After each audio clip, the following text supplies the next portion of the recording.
Bonjour à tous, je suis Charlotte Chauvet, juriste et formatrice pour IMO-Droit Formation. Aujourd'hui, nous allons parler copropriété et plus particulièrement de la pratique du quitus. Comme vous le savez, le quitus est le fait de donner en assemblée générale une approbation de l'activité de gestion du syndic.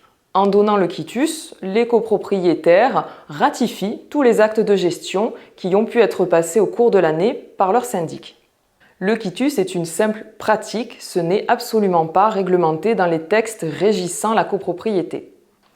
Une question a souvent été posée au juge concernant la possibilité pour un copropriétaire qui aurait donné le quitus à l'Assemblée générale de pouvoir par la suite quand même agir en responsabilité contre son syndic. Sur ce sujet-là, les jurisprudences ont été fluctuantes. Parfois, les juges sont tolérants et admettent que malgré un quitus donné en assemblée générale, le copropriétaire puisse agir en responsabilité contre son syndic. D'autres fois, les juges refusent totalement cette possibilité. Dans un arrêt récent du 29 février 2024, la Cour de cassation a eu une position plutôt souple concernant ce sujet. En effet, il s'agissait d'une copropriété où le quitus avait été donné en assemblée générale.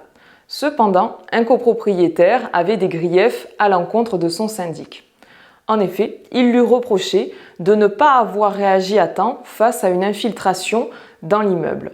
Il avait beau avoir dénoncé le problème, le syndic avait mis plusieurs années avant de prendre les choses au sérieux et de mener des investigations.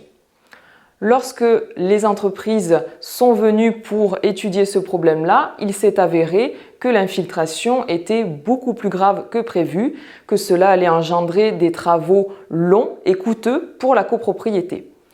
Le copropriétaire en question a donc décidé d'agir en justice contre le syndic, considérant qu'il avait été défaillant dans l'exécution de sa mission.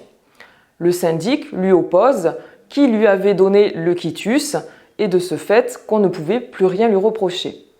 Ce ne sera pas l'avis des tribunaux. La Cour de cassation admet tout à fait que le copropriétaire, même s'il avait donné le quitus lors de la dernière assemblée générale, puisse agir contre le syndic pour défaut de gestion. En effet, le copropriétaire en question subissait un préjudice personnel du fait du laxisme du syndic et il a été reçu dans ses demandes face au tribunal.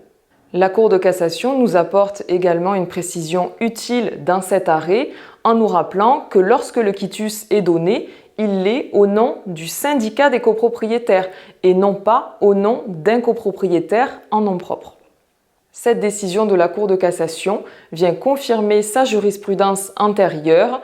Ainsi, un copropriétaire peut tout à fait agir contre son syndic en responsabilité, même si ce dernier lui aurait donné le quitus à la dernière assemblée générale. En espérant que ces précisions vous seront utiles et en souhaitant vous retrouver très bientôt lors de l'une de nos formations.